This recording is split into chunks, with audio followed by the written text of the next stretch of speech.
The doors of justice are always open to those who approach. What are those doors?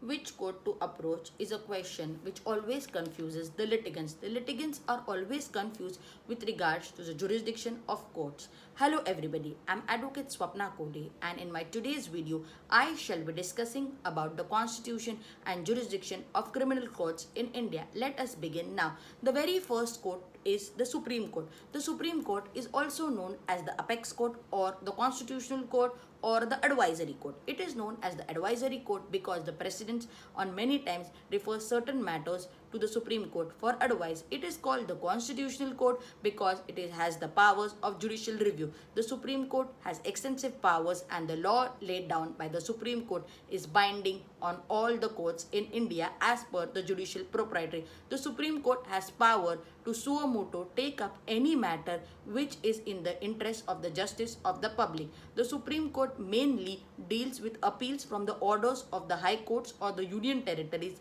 The Supreme Court exercises its jurisdiction over the entire country, and the Supreme Court can grant the highest sentence, that is the death sentence. The next in the hierarchy is the High Court. Every state or union territory has one High Court and it is the highest court of the state. Every High Court is also known as the Appellate Court because it deals with the appeals of the orders from the Sessions Court or the Magistrate Courts. The High Court has inherent powers as per section 482 of the Criminal Procedure Code and can take up any matter suo motu which is in the interest of the justice. The High Court has a special power to confirm the death sentence granted by the Sessions Court. The High Courts have jurisdiction over all the courts in the state and they are the highest court of the state, and as per section 28(1) of the Criminal Procedure Code, the High Courts are empowered or authorized to grant a death sentence or the maximum sentence available to a prisoner. The next in the hierarchy is the Sessions Court.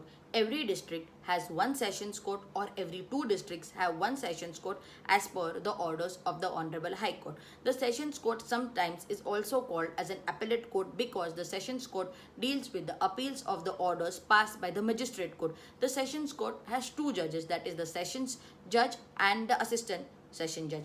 The number of Session Judge or the number of Assistant Session Judge may vary from courts to courts, and they are empowered to conduct trials, to hear appeals and have jurisdiction over the entire district. An additional session judge is empowered as per section 28(2) of the Criminal Procedure Code to levy the highest sentence, that is the death sentence, which shall be confirmed by the High Court as per section 368 of the CRPC, whereas an assistant session judge is empowered to grant imprisonment up to 10 years and additional fine as mentioned in section 28(3) of the Criminal Procedure Code.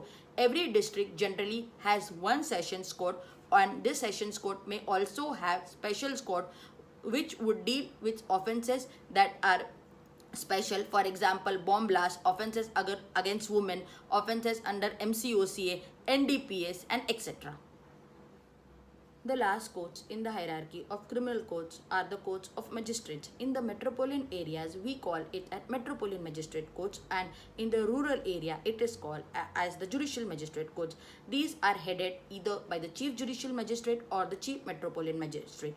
Under the chief judicial magistrate, there are judicial magistrate of first class and judicial magistrate of second class, whereas under the chief metropolitan magistrate, there are metropolitan magistrate. The chief metropolitan magistrate or the chief judicial magistrate can take up offences which are punishable up to 7 years and conduct their trials and sentence up to 7 years, whereas a metropolitan magistrate or a judicial magistrate first class can take up trials of offences which are punishable up to 3 years.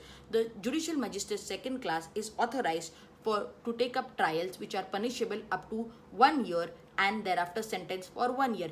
Every district has various metropolitan magistrate courts or various judicial magistrate courts. These depend upon the police stations in every area, and the jurisdictions of the magistrates depend upon the areas which is assigned to them.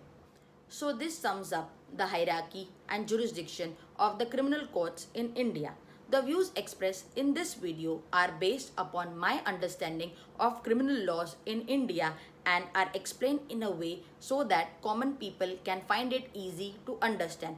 The video does not intend to harm, insult, or criticize any person living or dead. The detailed notes of this video are published on a blog, the link of which can be found in the description box. Till then, bye, stay safe, and if you haven't subscribed to my channel, please do subscribe and like, share, and comment on the video. Thank you.